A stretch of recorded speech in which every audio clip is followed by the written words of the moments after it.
Estamos aqui, estão todos aí? Todos e todas? Podemos? Podemos. Vamos nós.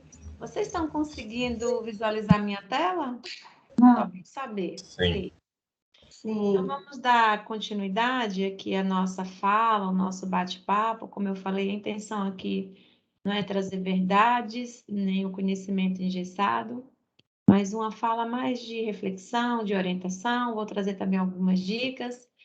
E eu peço que quem tiver interesse em depois colaborar, faça anotações, para no final a gente dialogar sobre o que foi falado antes e o que eu vou falar agora, tudo bem? Vamos adiante. Então, eu dou as boas-vindas novamente, agradeço a participação. É muito bom reencontrá-los, reencontrá-las aqui mesmo remotamente.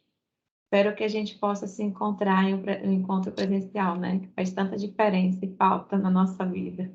Estou com saudade, né? Vamos nós. Antes de falar aqui do nosso bate-papo, eu queria falar para vocês que talvez nem todos vocês consigam ver o nosso chat, né? Aqui, porque como entraram com o convite, geralmente quando a gente entra externamente com o convite, não consegue ver as conversas do chat. Mas não se preocupe que esses materiais que a gente disponibilizou no chat, a gente vai enviar por e-mail para vocês, com a gravação também, que a gente está fazendo, além da ata que a gente falou, tá bom? Então, fique bem tranquilo, não se preocupe aqui de tirar foto da apresentação e nem anotar o que está falando, mas sim as dúvidas de vocês, porque a gente vai disponibilizar assim que acabar aqui. Então, como eu falei, eu vou fazer aqui uma complementação em algumas abordagens do que a Flávia trouxe. Eu acho que ela trouxe um resumo bem explícito do que a gente verificou no momento do acompanhamento dos cursos. E a intenção foi trazer esse panorama, esse contexto, para que vocês também conheçam um pouquinho da realidade do nosso serviço de acompanhamento e como foi essas observações, como foram os relatórios, de uma forma mais coletiva e mais geral. As pontuações e os feedbacks mais específicos, como a Lourdinha já colocou, nossa intenção é fazermos encontros futuros com as escolas, considerando as especificidades e os contextos aí de cada escola. Outro ponto que eu queria trazer para vocês é o resultado da avaliação diagnóstica, que vocês fizeram com a gente, como eu já falei antes, foi para a gente conhecer o contexto e pensarmos como melhor atendê-las nas especificidades aí de cada escola. Eu não vou fazer aqui uma apresentação da avaliação, pelo que eu já falei e também porque a gente vai mandar para vocês o relatório. Mas eu vou trazer aqui algumas pontuações de itens que são relevantes para a gente fazer esse bate-papo e para eu embasar aqui melhor aqui a minha fala. E dentro dessa avaliação diagnóstica que a gente fez, vocês fizeram alguns encaminhamentos, mais especificamente sobre os principais desafios que têm enfrentados enquanto coordenadores, enquanto equipes das escolas. E eu vou trazer aqui os desafios na minha fala de caráter mais pedagógico, porque tem desafios de caráter mais administrativo que eu já encaminhei para a nossa secretária executiva, Jaqueline, ela vai conversar com nossos gestores. O que for de cunho mais administrativo, aí é um diálogo institucional que a gente vai responder em outro momento, de outra forma. Em relação a esse item da avaliação que a gente perguntou, sobre os tipos de formatos e ações educativas, bem como a atuação da equipe no atual contexto das escolas, a gente observou, pela resposta de vocês, que muitos, né, que já atuavam no ensino à distância, começaram a realizar o ensino remoto e ficou ainda meio que paralelo a educação à distância e o ensino remoto. Alguns ainda estão realizando, acho que depois que melhorou a situação, possivelmente, depois quem quiser falar isso aí no final vai falar, o ensino presencial também, mas de uma forma geral, percebemos que as escolas, né, estão se enveredando aí nesse ensino remoto, que foi um contexto emergencial, e essas escolas, muitas delas já realizavam, já tinham experiência de educação à distância, e outras não. De uma forma ou de outra, essa foi uma constatação que percebemos. Uma outra escola, um total de 6, respondeu também que realiza outro tipo de ação. E quem quiser falar sobre isso depois pode falar aqui no final. Eu só trouxe esse contexto geral, porque a gente vai entrar aqui numa seara de falar um pouquinho de ensino EAD, ensino remoto, enfim, trazer algumas especificidades desses formatos, dessa modalidade. E aí eu quis trazer o contexto de vocês. Outro ponto ainda em relação a esse assunto que a gente percebeu e que a gente também perguntou, até para ver essa questão da atuação e da estrutura das equipes, se foi feita uma pergunta se a equipe que atua nas modalidades, nos formatos, são as mesmas. Então, tivemos 18 respostas falando que eram as mesmas equipes, claro que foram aproveitadas, esse é o contexto da maioria. Aqui na Infam também não foi diferente, né? Tivemos que formar, atualizar a parte da equipe que não tinha ainda essa experiência com a educação à distância, porque o remoto, embora ele não seja uma modalidade de educação à distância, a gente está atuando à distância. Então, precisamos também utilizar ferramentas e características da educação à distância, e isso requer uma capacitação da equipe, e certamente a equipe que estava no presencial tinha que se adaptar, se atualizar para atuar no remoto. E essa foi a realidade de todos nós, né? Temos um contexto bem similar. Então, 5 escolas responderam que tem uma equipe organizada por tipos diferentes de categorias, né? E continuou isso com a pandemia. Uma só escola respondeu, só uma respondeu outra, que depois pode falar também para a gente aí qual seria essa outra, se quiser, claro, se tiver aqui.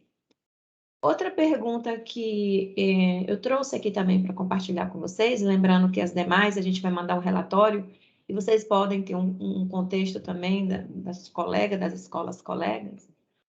Mas o que me interessou trazer aqui foi a gente pensar, porque teve desafio de vocês pedagógicos, né, nessa seara aí, em relação às plataformas. Quais são as plataformas que nesse período de pandemia e que as escolas começaram a utilizar e que certamente vão utilizar ou talvez não utilizem, mas o contexto hoje é esse, né? Pelo resultado da pesquisa. Tivemos 22 respostas falando que utiliza o Moodle, né? A gente já sabia que tinha um grande uso do Moodle, né?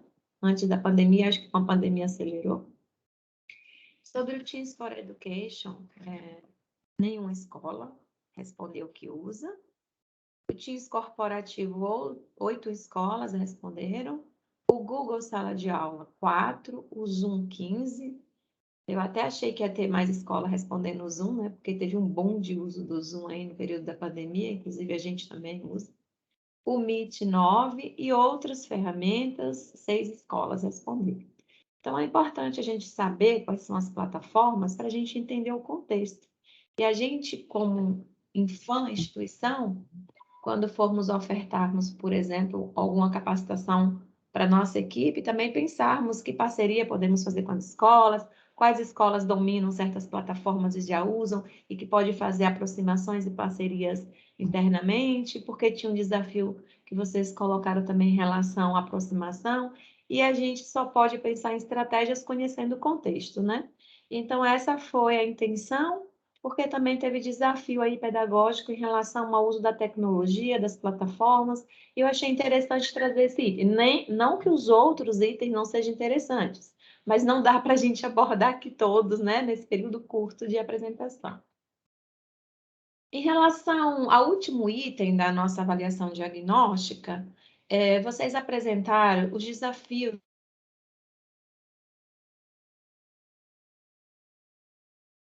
também, claro, considerando outros formatos, como os remotos. Nesse sentido, colocar os desafios, enviar para o encaminhamento da Infam, desafios de dimensões administrativas e pedagógicas.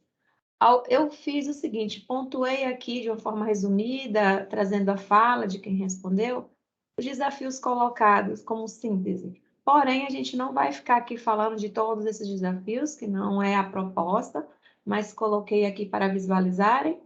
A intenção aqui é trazer os desafios que vai fazer mais sentido para essa nossa fala, como uma questão relacionada às ferramentas tecnológicas, como fomentar o uso de metodologias ativas no ensino remoto ou à distância, realizar a avaliação de aprendizagem no ensino remoto, que foi um dos desafios colocados por muitas escolas, a questão da proximidade e a integração entre as escolas e entre a Infam, que ainda é um desafio, que foi feito até sugestões no sentido da gente alavancar com a ideia das redes, das escolas, foi lembrado isso, e já adianto que isso aí está com a Secretaria Executiva, a Jaqueline está cuidando disso, no momento oportuno, certamente ela vai divulgar aí nos nossos canais de comunicação, interagir com as escolas. Mas aí eu vou pontuar aqui na minha fala, mas esses que estão destacados, porque é o que a gente tem condição de fazer aqui nesse espaço de conversa. E ainda sobre essa questão desses desafios, é que a gente vai fazer aqui esse bate-papo, eu vou trazer algumas informações, começando sobre essa reflexão, fazendo ainda articulação com o que a Flávia trouxe, com as pontuações que a Lurdinha colocou inicialmente, e aí eu trago essa primeira reflexão. Como nós, equipes pedagógicas, coordenadores, como deveremos perceber, planejar e realizar a educação, considerando esses tipos e formatos de ações que somos desafiados a realizar nas escolas, enquanto coordenação, enquanto profissionais da educação, e aplicando diretrizes, né, normativos, que muitas vezes a gente entende que precisa ser recontextualizado também, né, para o panorama que a gente vive. Então, é nesse contexto, é nessa seara que eu entendo, né, nós precisamos, enquanto educadores aqui, rever e pensar nossa prática e discutir constantemente. E esse encontro é um espaço para isso e vamos oportunizar outros espaços para isso. Primeira abordagem e essa apresentação bem sucinta de alguns pontos da avaliação, eu começo destacando isso que é um desafio para a gente. A gente, enquanto instituição, enquanto escola, e vocês viram aí no panorama, todos de uma forma geral, uns mais, outros menos, realizam ensino presencial. Começamos agora a desbravar, meio que emergencial e forçadamente, o ensino remoto, que na verdade já existia, tinha seu lugar, mas não era tão explorado. E agora a gente começou a explorar mais. Sabemos também, realizamos, de uma forma ou de outra, alguns mais, outros menos, o ensino semipresencial, o ensino à distância e o ensino híbrido. Então, esses são os formatos, digamos assim, os tipos, né, de ensino que no nosso contexto existem e aí a gente traz aqui uma reflexão que foi uma dúvida de muitos por algum tempo, e eu acho que hoje, pelo que eu percebo nas nossas discussões, nas nossas conversas, embora ainda existam dúvidas, eu acho que todos aqui temos uma clareza que o ensino remoto não é o ensino EAD, no formato que a gente entende o que é o ensino à distância, como modalidade de ensino, como traz a LDB, né? Como traz os referenciais de educação à distância, enfim. Embora ensinar remotamente, estamos aqui como estamos nesse evento remoto, à distância, não quer dizer que é uma modalidade de ensino à distância. Então, eu trouxe aqui para vocês, inclusive a gente já trabalhou isso na avaliação diagnóstica, o conceito bem resumido de cada tipo aqui de ensino. No presencial, eu acho que todos aqui já têm muita segurança para identificar e saber como acontece, como atua. Então, tem os seus desafios também, mas a gente já tem uma prática mais consistente, digamos assim, né? No questão do remoto, foi o nosso grande desafio, embora já existia essa terminologia, a literatura nos traz, nos mostra, mas não era uma prática usual.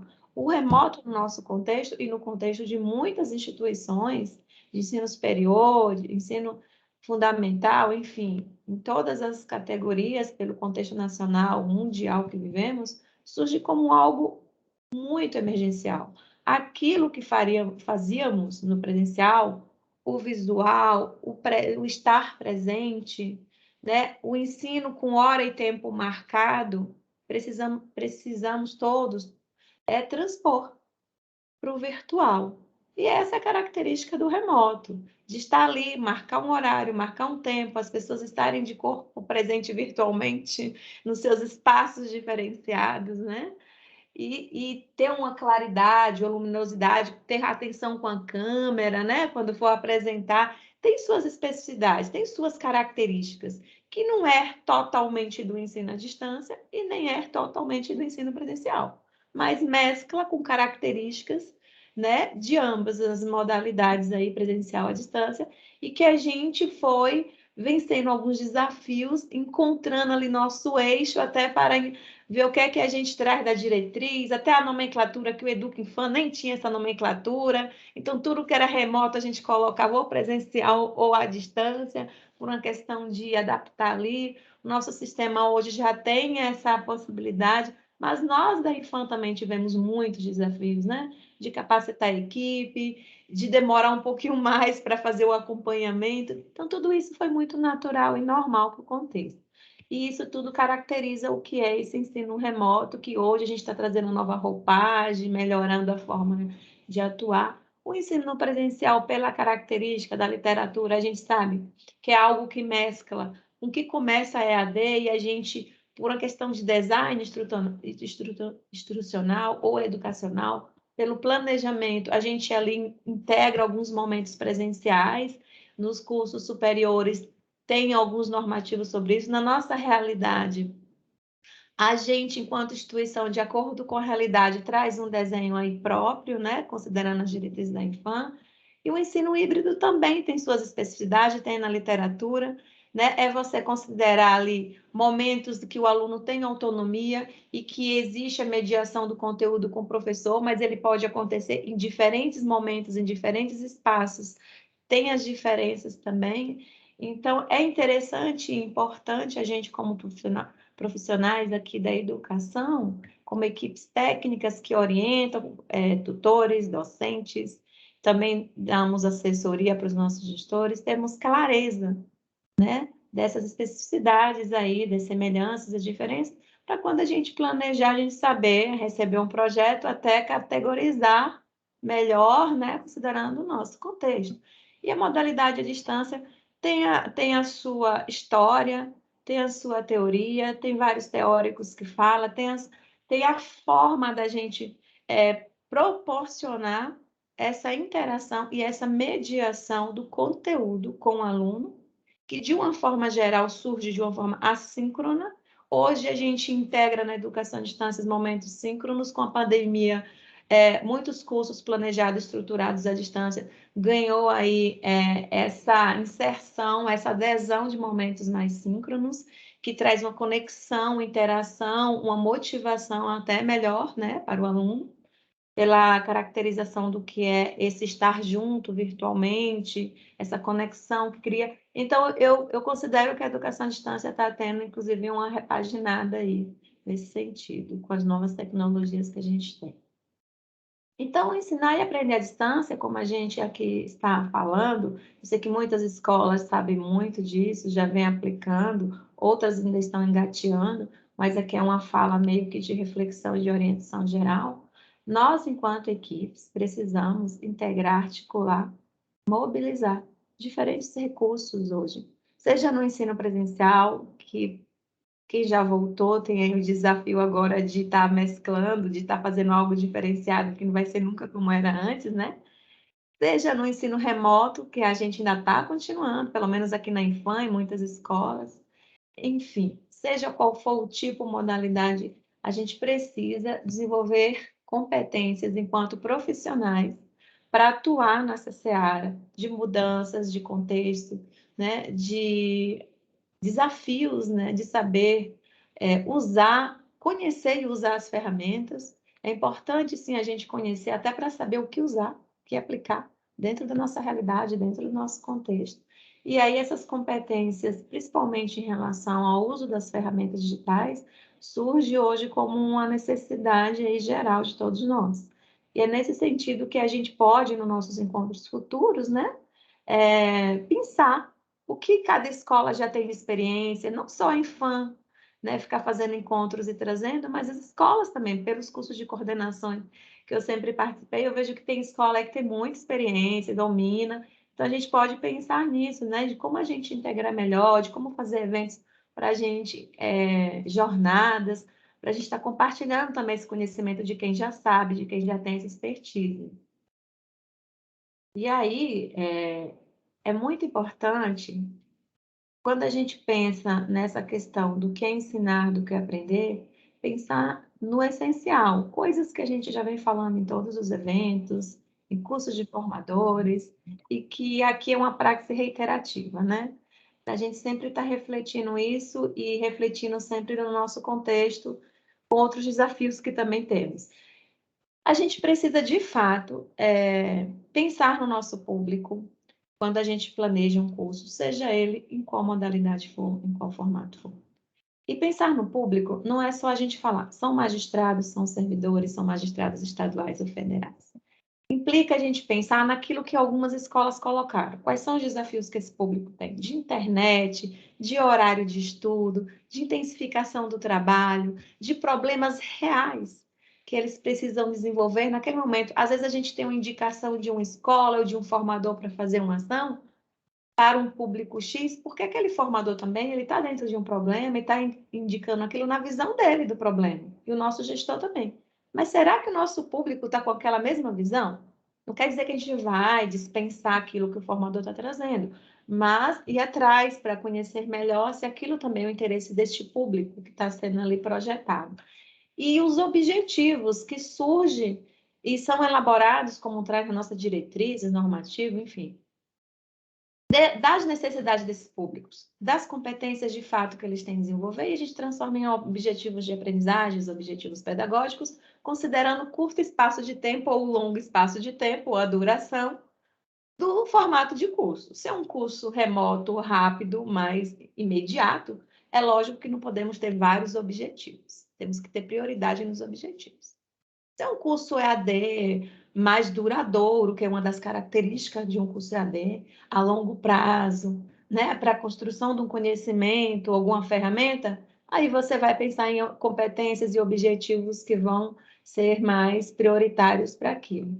E as estratégias e metodologias, os recursos e as ferramentas são todos nesse sentido, né? E é nesse sentido que estes elementos, eles são o cerne do nosso planejamento, seja qual for o design instrucional educacional, com suas especificidades outras, e o contexto, claro, da escola, que a gente tem que considerar sempre.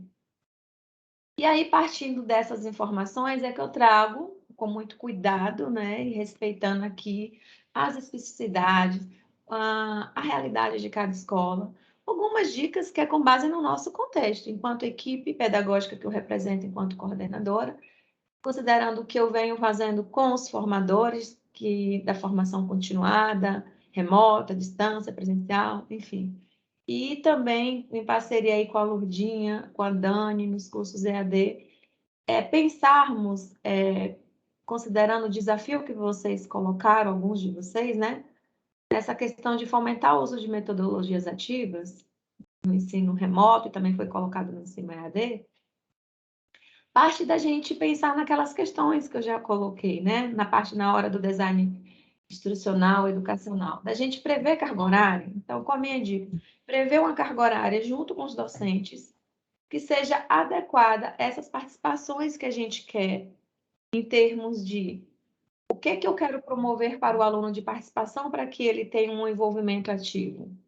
Que tipo de atividades? Então, qual é a minha sugestão? Nós, enquanto coordenadores, mesmo que a gente receba um projeto pronto, eu entendo assim, pelo menos na infância, a gente, mesmo com os desafios que a gente sabe que tem, que às vezes as coisas chegam prontas, a gente tem que saber se colocar dentro da nossa competência técnica para a gente fazer essas elaborações e sugestões.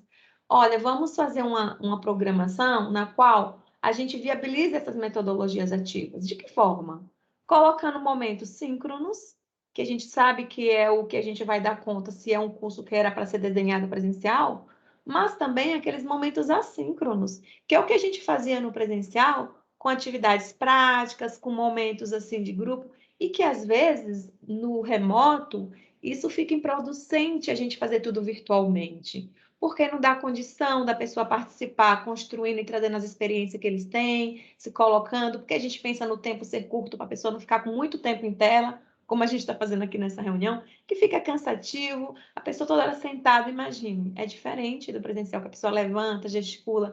Então, a gente tem sim que pensar, como a Flávia colocou na parte dela, momentos assíncronos em uma plataforma que permita a gestão, tanto a gestão pela coordenação, para ver o que está acontecendo, pela equipe, como também para o docente, para ser ali o grande mediador, mas deixar os alunos de uma forma autônoma, que são profissionais, né? Construindo aquilo conforme os objetivos ali que prevemos.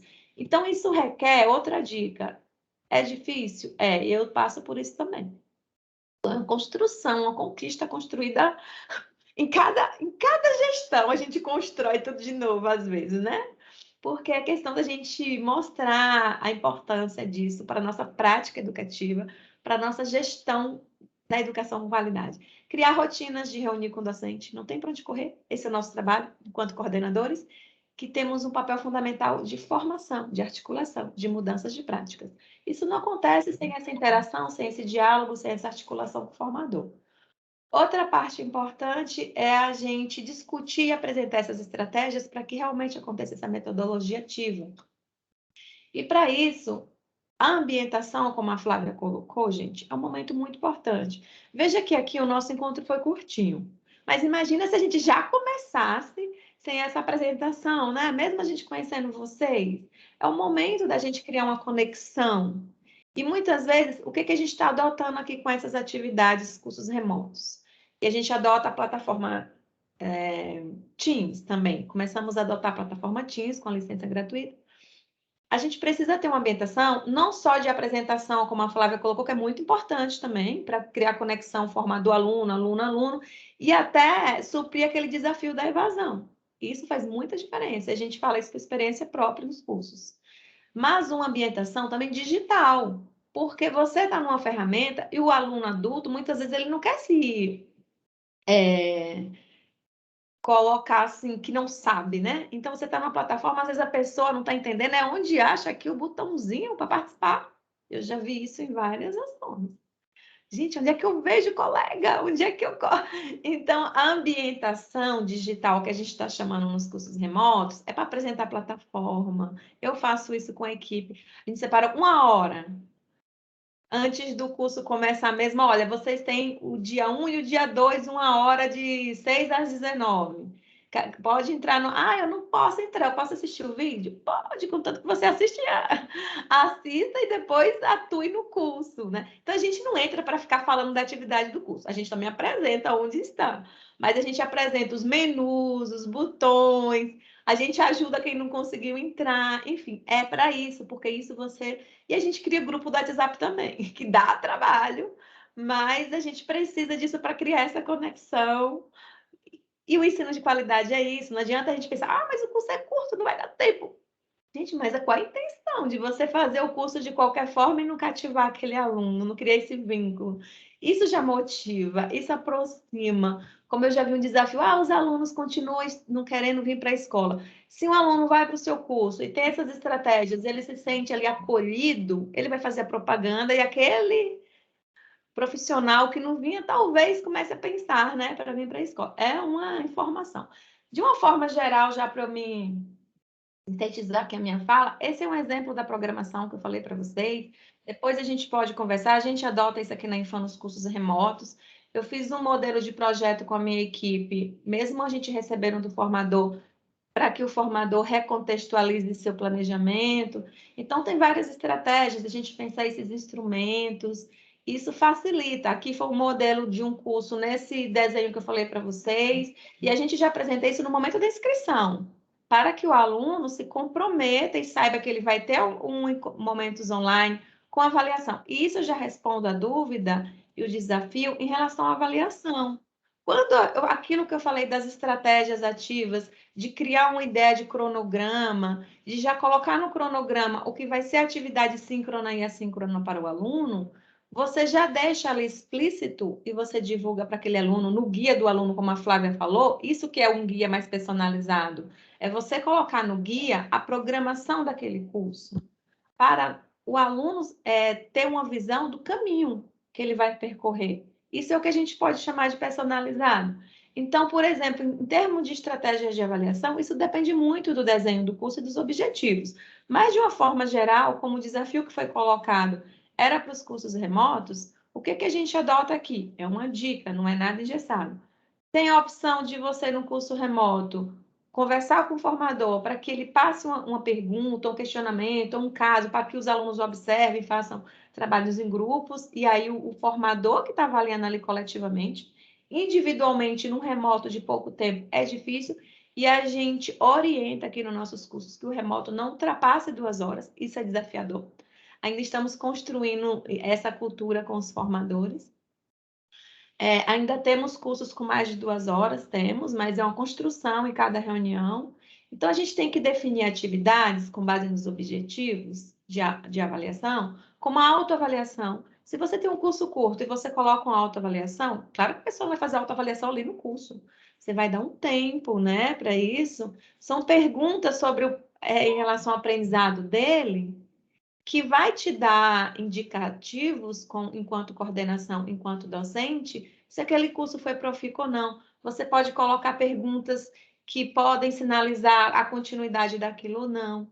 Enfim, então eu trouxe aqui alguns exemplos de cursos que a gente faz autoavaliação, a gente faz registro reflexivo, e sem falar nas postagens de fórum com orientação para participações, e que, como a Flávia colocou, é muito importante aqui a atuação do docente. E é muito importante nós, enquanto equipes, acompanharmos o docente e fazermos a regulação de percurso necessária, que não é o trabalho da nossa equipe quando a gente acompanha os cursos de vocês. O trabalho da nossa equipe não é intervir ali no momento do docente, não deve ser isso. Mas conversarmos posteriormente com a equipe para indicarmos aquilo que entendemos como melhoria para essa qualidade que queremos.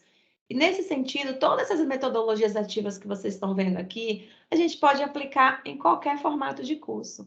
Mas a aplicação dessas metodologias ativas, ela implica a atuação do docente, a segurança do docente para fazer isso, o conhecimento da equipe para saber orientar. E eu digo isso porque um formador em um certo curso colocou, por exemplo, problematização, PBL no curso. Só que o PBL, a gente estava no meio para o fim do curso. Não faz sentido nenhum dentro da abordagem teórica do que é um PBL. O curso com PBL ou projeto, ele inicia assim. Claro que a gente pode, dependendo do formato, né, até fazer algumas configurações. Mas a gente, enquanto equipe, precisa conhecer e se dominar, e os formadores também. Então, se o formador não tem segurança para desenvolver certa metodologia, mas tem outra que vai viabilizar a construção ativa e significativa do conhecimento, que o mais importante é a gente pensar nessa construção, pensando nos estilos de aprendizagem dos alunos, como aqueles alunos daquela turma está aprendendo, e o formador tem que estar engajado nisso, tem que estar de olho nisso. E aí vem a avaliação diagnóstica, que é nosso trabalho também promover no início dos cursos, ou dependendo da realidade da escola, no momento que for profícuo, para promover esse conhecimento do público, como eu coloquei lá.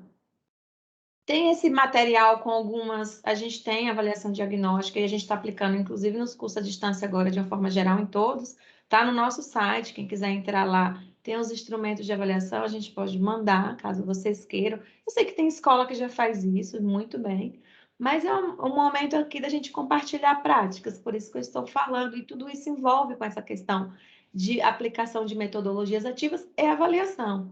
É a gente conhecer bem o nosso público. Isso requer a gente estar fazendo constantemente, quanto equipe, o acompanhamento, os relatórios desse acompanhamento, para depois a gente reunir, conversar com o docente, dar o feedback, e seja o docente qual for, gente. Se for aquele especialista que já foi fofo da infância, você viu, não fique tímida por isso.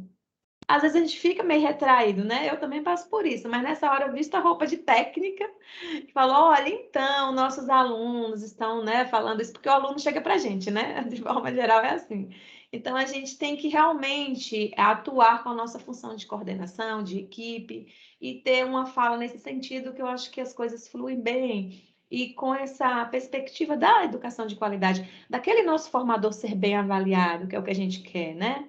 E essa é a conversa, a estratégia que eu costumo usar aqui. Também é desafiador, vou falar que não é fácil, não. Mas a gente tem que promover isso constantemente. Em relação às plataformas e às ferramentas, muitas são as ferramentas hoje que temos para realizar o ensino, né? E nesse sentido, muitos de vocês colocaram esse desafio. Mas o que eu quero trazer aqui de reflexão é que, independentemente da plataforma, a escola tem que conhecer a sua realidade, o seu contexto e pensar nisso. Qual é a melhor plataforma, a melhor ferramenta? É o Google? É o Teams? É o Moodle? Mas é aquilo que você tem condição de fazer. A Infam não determina que a escola utilize. Hoje a gente usa o Moodle, utiliza o Teams para certas especificidades de cursos. Isso a gente pode discutir melhor em outro momento. Mas o mais importante é você pensar dentro do seu contexto, do seu público, o que é possível que você já tem. E aí a gente pensar nessas questões para a gente realmente viabilizar essa aprendizagem mais significativa para o nosso público, né? Em síntese, era isso que eu queria trazer dessas metodologias. Aqui a gente não tem como ficar falando especificamente de tudo, mas a minha intenção aqui é trazer um pouquinho da fala. Eu trouxe a fala do Moran aqui, do José Moran, que traz uma reflexão sobre a metodologia ativa, que eu acho muito pertinente para a nossa realidade. A importância, aquilo que a gente já frisou, de acompanhar os objetivos, de focar nisso, e da gente pensar em ações para essa proatividade do aluno. Isso não acontece, gente, sem a gente pensar na gestão de qualidade do ensino.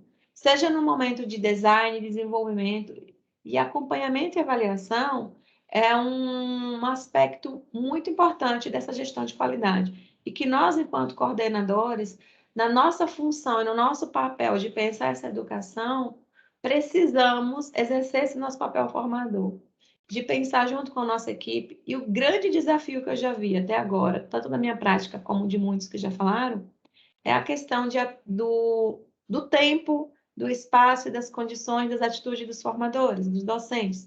E a gente precisa também criar estratégia nesse sentido. Eu coloquei aqui um pouquinho do que eu venho desenvolvendo, mas a gente pode conversar mais sobre isso. Mas o que é que a gente quer, de forma geral, é isso que o Freire nos fala, e que a gente repete tanto, né, nos cursos, né? De ter um ensino que seja indagador, curioso, que estimule essa criação, essa problematização. Isso não acontece sem a gente pensar previamente o planejamento para isso. E já finalizando, aqui é uma fala de encerramento, porque eu acho que é isso que todos nós tanto da equipe SECRAC como vocês, as escolas, querem no futuro, no final de tudo, né? Essa educação de qualidade para a gente viabilizar a missão da escola, a missão do judiciário.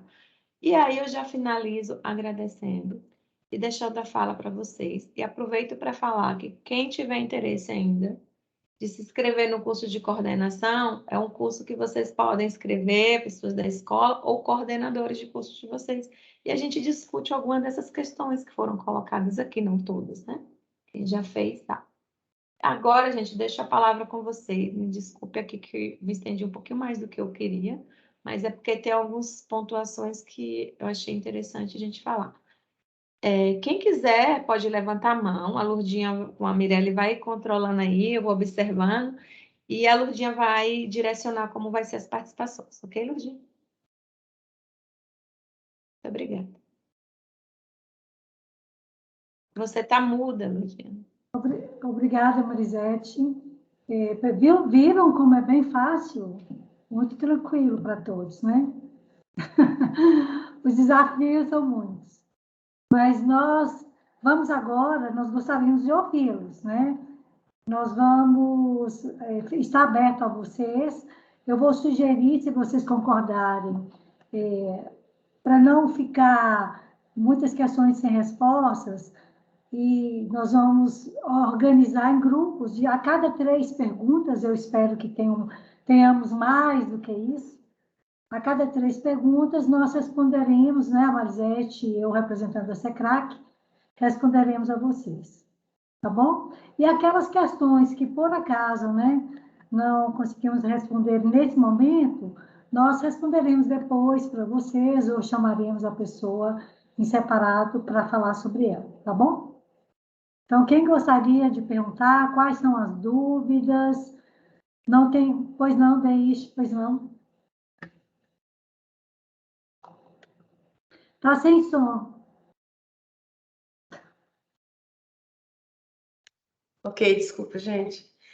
Porque eu estava pensando aqui sobre as metodologias ativas, né? Tem a PBL, que a Marisete falou.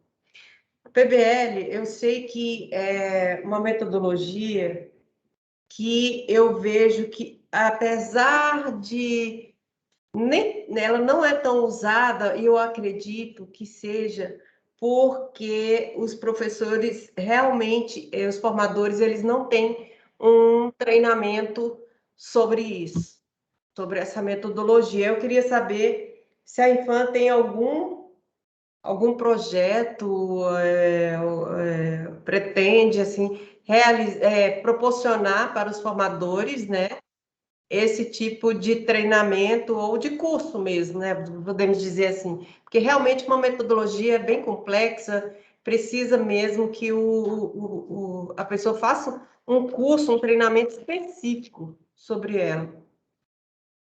Eu me preocupo muito, sabe, Lurdinha, quando um professor chega para mim, vou aplicar a PBL, sabe? Porque depois fica complicado a gente chegar e falar assim, olha, né, fica meio complicado. Então, eu acho que tem que incluir na formação deles. Não, com certeza. Vamos ouvir agora a pergunta da Daiane, da Paraíba. Daiane, pois não, a fala está com você.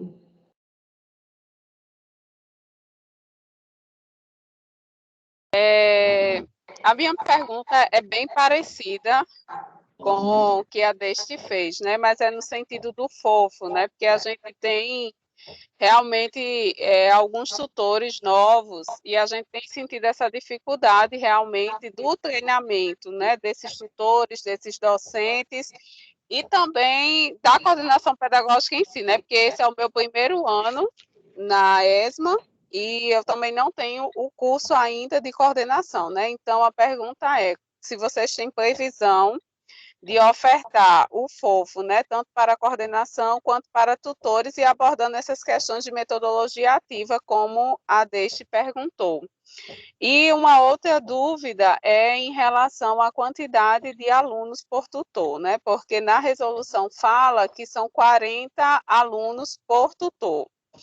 Isso implica em cursos que tenham mais de um tutor, nós podemos colocar mais alunos também, ou, de qualquer forma, mesmo que o curso tenha mais tutores, só pode ser 40 alunos. Seriam essas as questões. Obrigada. Ok. Marisete, acho que nós podemos responder para Deixa e para a Daiane. Nós não temos ainda outra pergunta. Você quer continuar? Podemos sim. Eu acho que o que a Deixe falou e a Daiane é muito importante. Isso que a Deixe vivencia, eu acho que todos nós vivenciamos, né? Porque a gente tem várias realidades na escola. Da gente já ter alguns cursos que a direção mesmo indica, a gente faz a análise diagnóstica e vê que é importante, e aqueles que vão chegando, que os formadores indicam. E isso que a Deixe falou, daqueles que vão chegando, muitas vezes o formador ele já indica as metodologias. E aí a gente fica numa situação bem complicada, como ela falou, e eu passo por isso constantemente.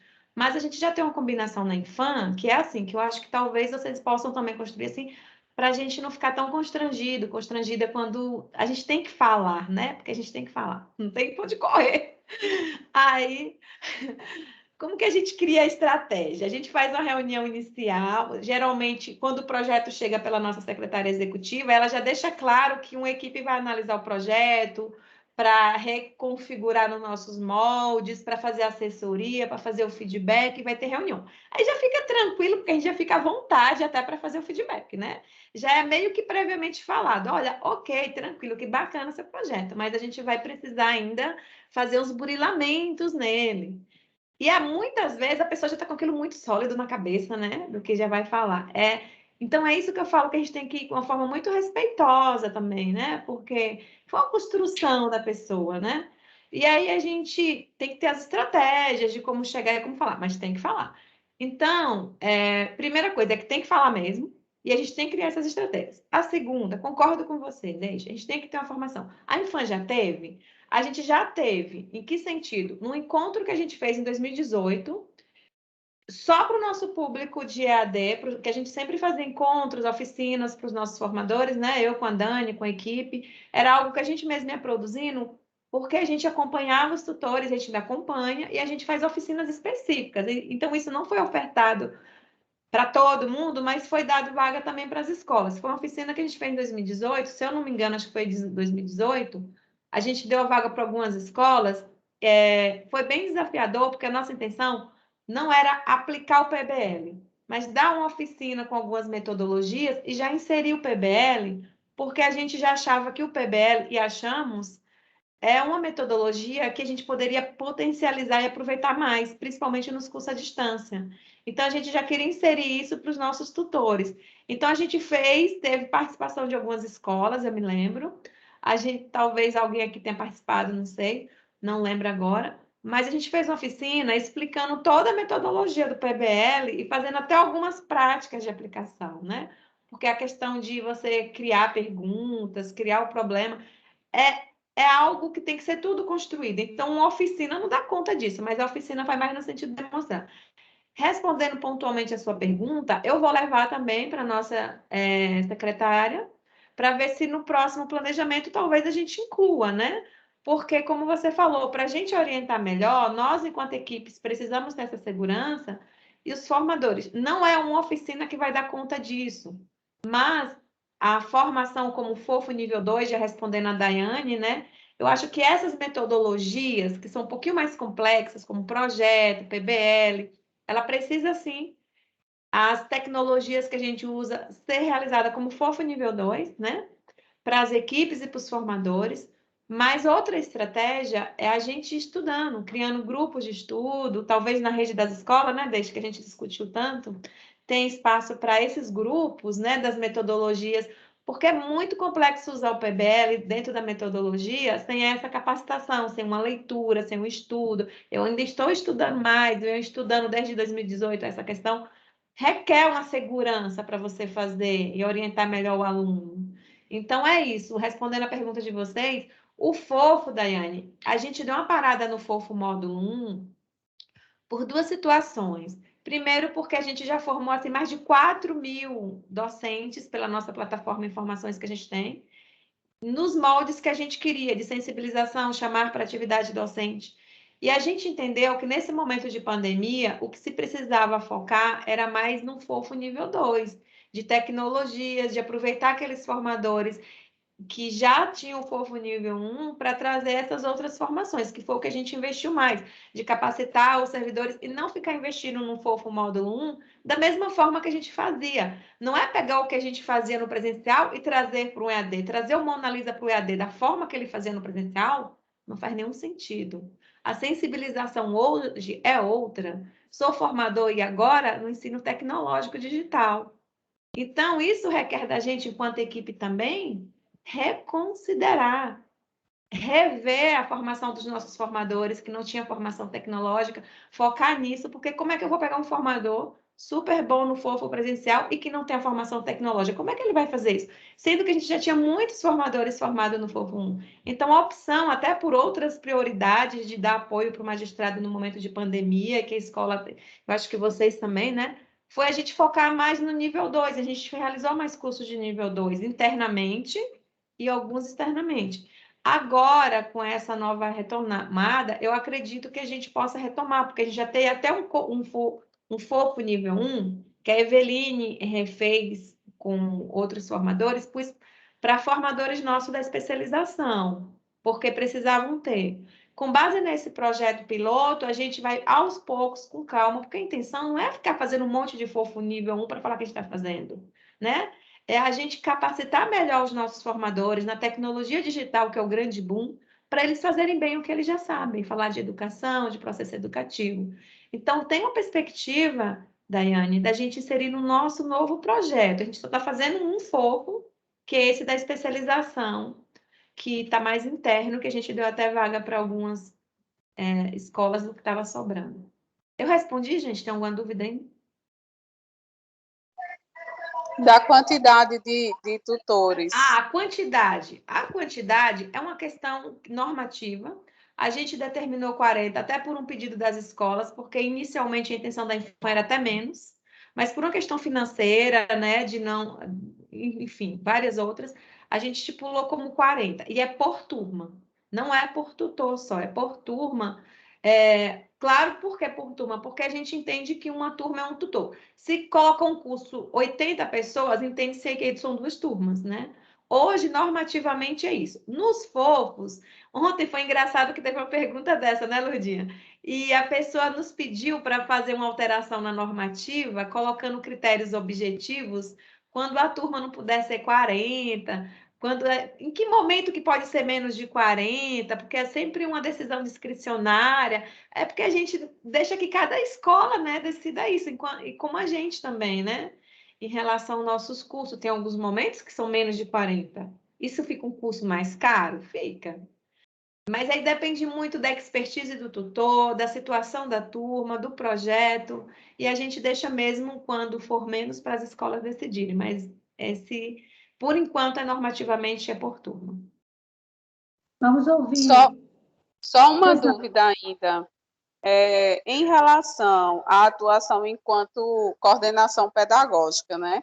É o FOFO nível 1 e 2 ou tem uma formação específica para coordenação pedagógica? A gente tem um curso específico para coordenação pedagógica, que ele foi lançado em 2018. Esse ano a gente está oferecendo 2 turmas, as inscrições acabaram ontem, mas quem não se inscreveu ainda e tiver interesse pode mandar um e-mail para a EAD, né? Porque a gente ainda tem algumas vagas. Mas tem uma formação específica. Antes a gente exigia só o FOFO 1 e a gente ainda não exige essa formação específica. Não é uma exigência, mas existe o curso. Em termos de existir, existe. Mas para o credenciamento, Daiane, talvez, não sei se sua pergunta está direcionada a isso. A formação do coordenador exigido pelo credenciamento ainda está, conforme a resolução número 2 de 2018, que o formador tenha curso correspondente ao módulo 2. Curso que trate especificamente de planejamento de curso e ou coordenação de curso, tá bom? Então, para o credenciamento, ainda permite que o coordenador tenha essa formação. Módulo 2, que corresponde ao módulo 2, o nível 1, né, que trate, né, que as temáticas tratem de planejamento de ensino e ou coordenação. Ok? Podemos seguir? Nós vamos... Qualquer outra dúvida também, mesmo que não dê tempo, vocês podem nos fazer depois a gente responde para vocês, tá bom? O importante é ninguém sair com dúvidas aqui. Mandar por e-mail Vamos também, né, agora, Lourdinha? A gente recebeu alguns e-mails da reunião de ontem, podem ser por e-mail também, enfim. Isso, é verdade. Vamos ouvir agora o Germano e depois a Simone. Pois não, Germano?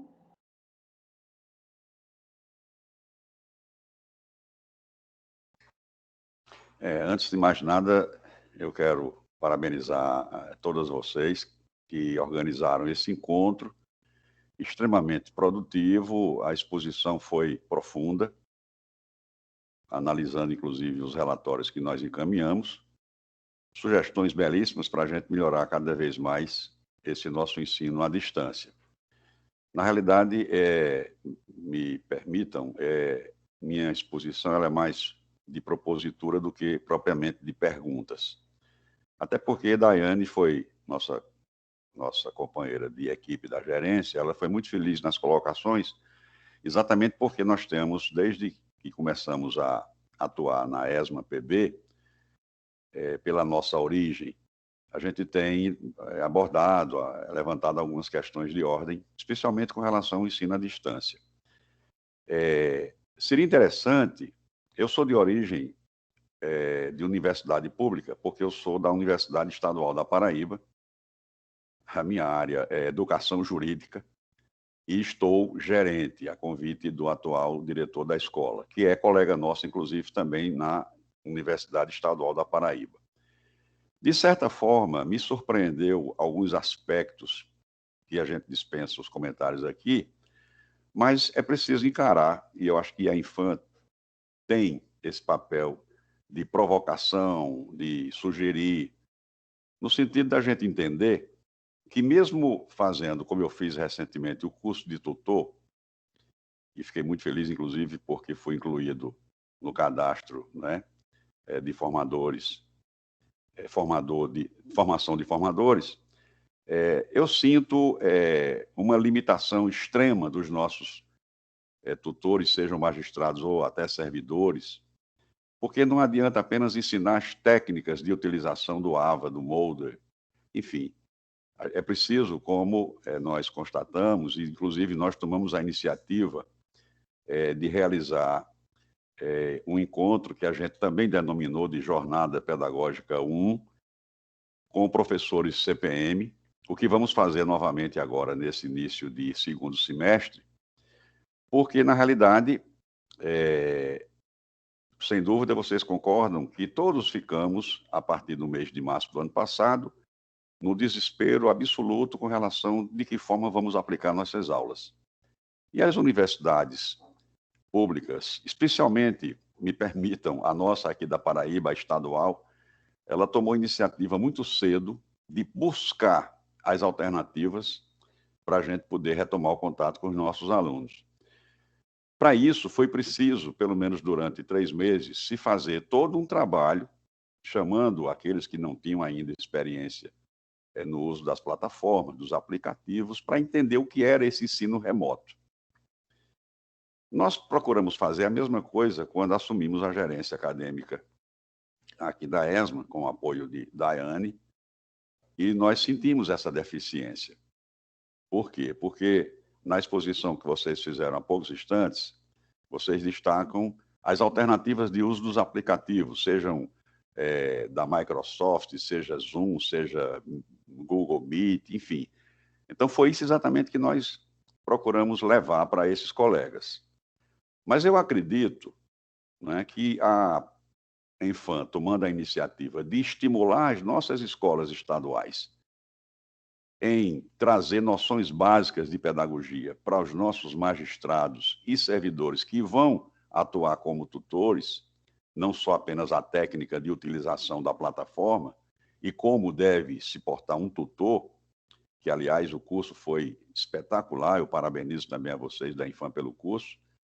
Eu acho que nós precisamos resgatar, não é, esse trabalho que não foi feito junto aos nossos magistrados e aos nossos servidores, no sentido de que você, quando convidar um magistrado tutor para exercer a função docente, ele esqueça a função de magistrado e ele exerça a função docente. Ou seja, nós precisamos criar em nossos magistrados um perfil de docência, que nós não temos, infelizmente, pelo menos aqui no nosso estado. É raro a gente convidar um juiz ou um desembargador para aplicar um componente ou tutoriar um curso onde a gente tem a segurança, né, data vênia, a segurança de que esse colega professor, melhor dizendo, né, que eu não sou magistrado, esse colega professor ele vai exercer a linha de metodologias, inclusive, que nós vimos aqui, belíssimas sugestões, que nós já vimos trabalhando isso há meses. Então, a minha primeira propositura seria exatamente provocar a Infam no sentido de que, partindo da Infam, uma orientação nesse sentido, é possível que os nossos tribunais, né, como faz o CNJ, que vive permanentemente nos mandando decisões e resoluções de melhoria do funcionamento do Poder Judiciário em favor da sociedade, no nosso caso, seria a gente melhorar o funcionamento da docência a partir da Infam e passando pelas escolas de ensino superior da magistratura, no sentido da gente melhorar a qualidade dessa prestação do serviço, porque, inclusive, isso tem um custo. Isso tem um custo e não é um custo barato. Né? Para que vocês possam ter uma ideia, nós aqui na Paraíba, na ESMA-PB, temos uma tabela de pagamento hora-aula que pode-se dizer é a tabela que melhor paga no âmbito do ensino superior aqui no estado da Paraíba. E é essa filosofia que a gente tem procurado mostrar ao magistrado para ele separar, porque ele também é pago, ele não trabalha de graça. Né, para a gente melhorar cada vez mais isso. Por quê? Porque criou-se uma cultura que, pelo fato dele ser magistrado e ter o conhecimento técnico dos procedimentos judiciais, dos processos judiciais, ele está pronto para aplicar aula. E vocês sabem que não é por aí. Então, eu acho que a Infam poderia se preocupar com esse aspecto a partir do momento em que nós estamos vivenciando uma realidade que foi colocada há poucos instantes por vocês, uma realidade que é irreversível. O direito de acesso à internet, o uso da web, é um direito fundamental, está na Constituição. E as leis que foram criadas até o presente momento, todas elas consolidam esse processo de forma irreversível. Essa vida que a gente está vivendo aqui nesse momento, a gente pode chamar vida virtual. Não existe vida virtual, existe vida. Me permitam, porque eu trabalho nessa área com direito eletrônico, direito digital, e é essa a concepção que a gente criou. Tanto que nós estamos criando exatamente um curso, possivelmente a ser lançado ainda esse semestre, com credenciamento Infam, para a gente discutir esse direito, que é um direito novo, direito digital, direito eletrônico, né? Mas aí é preciso que você forme no tutor da Escola Superior da Magistratura e na própria Infam essa cultura docente. Por isso que fica aqui a minha sugestão, já que nós estamos num debate profundo, um debate extremamente agradável, né, e com uma exposição otimizada, objetiva, clara, e a gente se sentiu à vontade com essa abertura que vocês ofereceram. Eu fico muito grato. Lourdinha, seu áudio está desligado. Coisas do remoto. Obrigada, Jamã. Muito obrigada pelas suas pontuações. Vamos ouvir agora a Simone. Bom dia de novo a todos. Germano, eu vou muito na sua linha também, assim, eu acho que o maior desafio que as escolas enfrentam hoje é em relação a essa capacitação dos nossos formadores. Ano passado foi um ano muito difícil, né? Um ano que imagino que também a Infam, como todas as escolas, nós tivemos que de uma hora para outra pegar todo o nosso planejamento anual, que vamos colocar era 70%, pelo menos no caso da Emerge, era 70% presencial e 30% em EAD.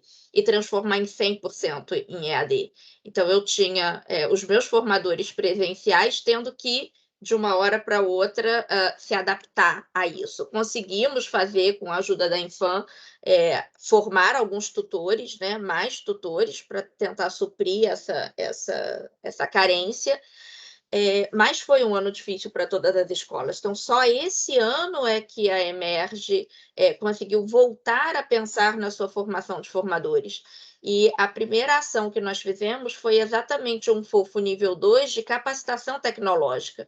Então, apresentar para os nossos formadores essa variedade de ferramentas que estão disponíveis, né, e que podem agregar valor para os nossos cursos em EAD.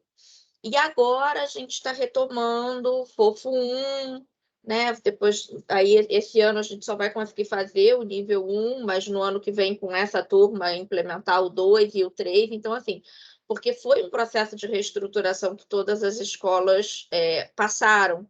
Então, acredito que se a Emerge teve essa dificuldade, outras escolas, e agora com a fala do Germano, né, entendo, outras escolas tiveram também. E nesse ponto eu concordo, então, com ele que a Infam pode ser uma parceira, né, no auxílio dessa capacitação. Eu já tive a oportunidade aqui de reportar, tanto na avaliação diagnóstica, quanto em conversas com a Ana Lourdes, essa questão da cota, né, que apareceu ali, essa exigência da cota, né, que veio, ela já era prevista, claro, há muito tempo, mas que talvez não tenha considerado esses 2 últimos anos, eu vou colocar como 2021 já terminado, porque os nossos planejamentos já estão prontos, né? Eu já estou planejando 2022. Então, assim, esses 2 anos foram anos, né, muito difíceis para a gente retomar essa questão da formação dos nossos formadores. A gente, agora em 2021, tentou correr um pouco atrás disso, né? Então, está ali, né, na nossa avaliação diagnóstica, acredito que não foi só a Emerge que se posicionou em relação a isso. De resto, eu queria agradecer, assim, a apresentação da Flávia, trouxe muitos insights, assim, muito interessantes para a gente melhorar o nosso curso. Realmente, essa questão desse acompanhamento dos tutores é algo que a gente tenta fazer, a gente tem o nosso plano de tutoria, mas ainda assim, às vezes, acontecem alguns gaps, né, que a gente tem que estar ali diariamente, né, entrando em todos os nossos cursos, avaliando, né, a interação, os feedbacks. Então, assim, é um trabalho que nós fazemos diariamente, que quando a Infam faz esse acompanhamento mais de perto dos nossos cursos e recebemos os relatórios, a primeira coisa que a gente faz é pegar esses relatórios e mandar para todos os nossos tutores. Olha só, e esse aqui é o nosso parâmetro de qualidade, assim, né? Então, a gente utiliza bem esses relatórios que vocês enviam como uma forma de reforçar tudo aquilo que a gente passa nas orientações, nos planos de tutoria, nos encontros que a gente faz. Eu achei interessante uma colocação que a Flávia colocou e que a gente tem adotado esse ano exatamente por conta dessa transposição do presencial para o EAD, né, integralmente, que a gente está agora, que é essa ligação entre o conteúdo das videoaulas e aquilo que é debatido nos fóruns. Então, a gente tem dado uma orientação para aqueles docentes conteudistas que vão gravar videoaulas, que eles gravem nas videoaulas perguntas que serão utilizadas, trabalhadas depois nos fóruns. E a gente faz essa ligação do conteudista com o coordenador e com o tutor para que, de fato, haja essa integração. Então, assim, só uma experiência aí que estava na fala da Flávia e que tem sido muito positiva nos cursos que essa prática que começamos a implementar agora. Então, acho que é isso, assim. Então, assim, trazer um pouco desse misto de demanda com experiência aí que nós tivemos esse ano na Emerge. Obrigada. Obrigada, Simone. Em relação, antes da Marisete se posicionar sobre esse questionamento, sobre a solicitação das cotas, de rever, né, que a partir agora de julho, 50%, é exigido no mínimo 50% de formador com fofo, né, nos cursos credenciados. Nós já repassamos aos gestores, né, daquela reunião que nós tivemos com a sua equipe, com você e com a sua equipe, e nós estamos aguardando. Eu acredito que eles olharão com carinho sobre essa questão, né? Sobre o questionamento anterior de possibilitar da Infam, né? Promover ações educacionais relacionadas ao fofo. Eu sugiro também, seria uma alternativa, porque tem muitas escolas realizando esses cursos e poderiam, de repente, compartilhar vagas, né? Isso daí eu vou falar com a Daiane depois, em separado, que eu vou sugerir para ela algumas possibilidades, tá bom? Com você, Marisete, eu acredito que tem mais alguém que queira fazer alguma pergunta? Porque nós podemos, se não tiver, Marisete, você pode finalizar, responder para o Germano e para a Simone, e a gente finalizar o encontro, devido ao horário, né? Lurdinha, eu só queria aproveitar que estão todos reunidos para solicitar às escolas... Estava desligado aqui, mas acho que dá para ouvir. Tá. Sobre o login e as senhas das escolas. A gente solicita e muitas vezes a gente demora a receber as respostas dos logins e das senhas, e aí a gente precisa se organizar antecipadamente, né? E aí a gente queria solicitar para que as escolas dessem uma olhadinha nisso, quando a gente manda um e-mail, se tiver alguma dificuldade de entrar em contato com a gente, tá bom? Tá bom, obrigada, Mirella. Marisete? A Mirella já deu o recado dela, né? Essa questão do login, reforçando. Bom, primeiro eu acho que não teve uma pergunta, mas teve reforço, né, do Germano e da Simone, que eu concordo plenamente com o que foi colocado. Entendo que realizar ações, esses eventos de fofo, né, é muito importante para a gente profissionalizar os docentes e a equipe.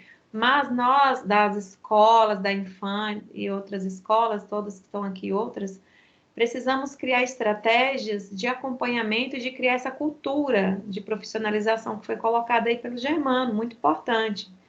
E eu acredito que isso precisa ser criado espaços específicos dentro das escolas, que entendo que muitas escolas já fazem suas reuniões pedagógicas, seus encontros, mas eu particularmente também, principalmente nesse período de pandemia, eu sei que a gente ficou parado, eu sinto falta desses espaços. E eu entendo que esta plataforma digital, que a gente começou a discutir nesses encontros aí com a assessoria do Isidro, é um espaço profícuo para isso. Da gente criar espaços realmente para que as escolas tragam as suas experiências, para que a gente crie um ambiente de profissionalização docente. Porque, como diz o Tardif, o Nova e tantos outros pesquisadores da área de educação, os nossos saberes enquanto profissionais, enquanto docentes, ele se faz também pela prática constante, né? Pelos saberes curriculares, pela nossa formação profissional e pela nossa prática. E essa prática, ela requer uma pesquisa e uma atualização constante. Muitas vezes, muitos dos desafios que a gente enfrenta, e eu observo isso, é porque a nossa realidade de docência, dos nossos formadores, muitos deles magistrados, não colocando todos aqui no bojo, é que, pela realidade mesmo, a docência ocorre em momentos estanques. É diferente, por exemplo, de um formador que começa a ser docente numa especialização, no mestrado, que isso que é uma rotina. Então, a grande diferença, e muitas vezes faz um curso, a gente fala, nossa, a pessoa fez um curso e o projeto veio parecendo que não... É porque aquele conhecimento do curso só, como o Germano bem colocou, por mais que você faça um curso ótimo de tutoria, se você não é tutor com certa constância, algumas coisas vão se perdendo, porque aquilo ali, quando eu sou tutor agora em um curso, eu sou tutor em outro, eu tenho um desafio de uma turma, eu vou estudar, eu vou ir atrás, eu vou melhorando a minha prática com a prática. Então, a gente da coordenação, tudo isso que o Germano falou de criar esta cultura, é criar espaços para que esses saberes docentes continuem ali sendo alimentados, seja numa plataforma de discussão, disponibilização de materiais, de guias digitais, porque a formação não é só em cursos e eventos, ela pode acontecer de diferentes formas. E nós, quando estamos ensinando, porque o Paulo Freire fala que quando a gente ensina, a gente aprende mais? Porque ensinar é um ato de curiosidade, de pesquisa, de ir além. Toda a turma que eu faço de um curso, eu sempre estou estudando e indo além para trazer coisas diferentes, né? Senão não faz nem sentido. Então, essa cultura do ser docente, ela requer estratégia nossa, de coordenadores, plano de ação para isso. Quando a gente planeja o ano, a gente tem que ter um planejamento nosso de coordenação, de escola, de gestão, nesse sentido aí que foi falado e que a Simone reforçou, colocando as práticas que ela vem desenvolvendo na escola com a equipe. Isso, gente, é muito desafiador, porque muitos de nós temos como concorrentes muitas atividades administrativas, né? Que foi um dos grandes desafios. E a gente precisa desse tempo para criar essa cultura, essas estratégias. E eu estou crédula que essa plataforma aí que a gente vem discutindo, ele pode ser um espaço profícuo para isso, de disseminar essa cultura que foi colocada aí nas palavras do Germano, que eu achei muito, assim, apropriadas para o nosso contexto. E o nosso encontro aqui, ele tem também essa intenção da gente criando esse espaço de diálogo, de falar sobre a nossa prática, não só a gente da Infam ficar falando, mas criar momentos e outros encontros que a gente possa, como a gente já levantou na avaliação diagnóstica, qual é a escola que já tem uma boa experiência, que a gente da Infam possa estar ali no encontro mediano, mas que a escola no encontro de coordenação traga isso. Eu sei que tem escolas que fazem ótimos instrumentos de avaliação diagnóstica, a gente viu isso em outros eventos que a gente fez. A gente precisa criar esse espaço de cultura do aprendizado e dos saberes da nossa equipe técnica, da nossa coordenação pedagógica e dos docentes, né? Esse é um diálogo que deve ser constante. Os cursos, eles vêm para atualizar, para trazer o arejamento, mas não são estratégias isoladas, né? Então, eu quero finalizar aqui agradecendo e falando que foi muito prazeroso para mim também, eu achei muito bom. E quem ainda tiver para falar, pode mandar por e-mail. Nos próximos encontros, né, Lurdinha, a gente vai dar um espaço mais específico para as escolas se colocarem. E vamos pensar também, gente, no momento de planejar o ano, e em algumas ações que a gente possa já colocar em prática aí nessa plataforma, que a Jaqueline deve dar uma resposta aí para vocês. Agradeço a todos e a todas e fico disponível aqui pelo WhatsApp, pelo e-mail, para quem tiver pergunta, articulando aí com a gente. E muitíssimo obrigada. Deixo a palavra agora para a Lurdinha encerrar, que é a nossa chefe aqui do credenciamento. Quem quiser mais falar, muito obrigada, viu? Nós queremos agradecer, né, imensamente a participação de vocês. É muito importante esse diálogo, né, com as escolas. Só reforçando o que falamos no início, esse foi um primeiro encontro, né? A nossa intenção é que depois façamos pequenas reuniões com as escolas que estão sendo acompanhadas naquele momento, para que o feedback seja mais produtivo, né? Reflita realmente a realidade de cada escola.